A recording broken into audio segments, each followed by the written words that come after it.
Okay, y'all, let's see what our card of the week is going to be this week. Super excited for this one. I'm not going to, say what I want or anything because every time I do, then we get the opposite of that. So, yes, full moon today. So, I am expecting something, chaotic, something a little crazy, something with change involved. Yes. Okay. So, we have the Five of Cups reversed. Okay. So, it's really interesting. So I know a lot of you probably do subscribe to my Substack, okay? So if you did, then you got the newsletter, right? So this card is all about this grief, okay? But whenever it's reversed like this, it's very much about recovering from past grief, past pain, things like that, okay? So with this understanding, I feel like a lot of us are going through our very own grief process, right? So we can take this card as a sign that we're going to be moving forward on some things, okay? I have a feeling this has a lot to do with this full moon today, right? A lot of us are probably diving in and seeing the pieces that we need and pieces that we don't need anymore. And I'm not saying that like to throw away your grief, okay, or throw away your pain. I'm not saying that at all. Grief and pain are incredible teachers, okay? We need to be able to sit in those spaces and listen to the messages that they have for us, right? But the thing is, we don't have to stay stuck there, okay? And I feel like a lot of us stay stuck there.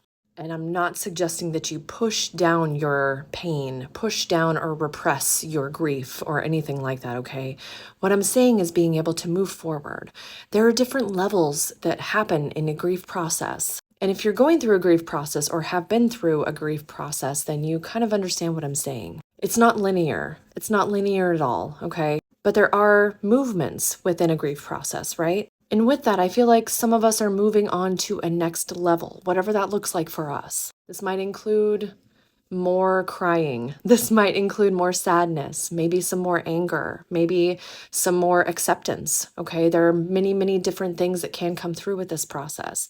But either way, we can really tune into this and understand that we're going to be able to move forward in whatever way that looks like for each of us, okay? So don't really attach to how that's going to look. Use this week to tune into that space and kind of tune in and see exactly where this grief is coming from, what still needs to be heard within that grief, and really tune into how you can best hear that, but continue moving forward at the same time. Again, grief is an incredible beast, okay? And because of that, I'm actually creating a breathwork that is all about grief. It's going to come with some prompts as well. I aim to have that posted by the end of the week. So if you are traveling through a grief process, whether that be losing a person, a pet, losing a job, losing a self, or even mourning the potential of the self, this might be helpful for you. Either way, use this week to help yourself work through this pain, okay?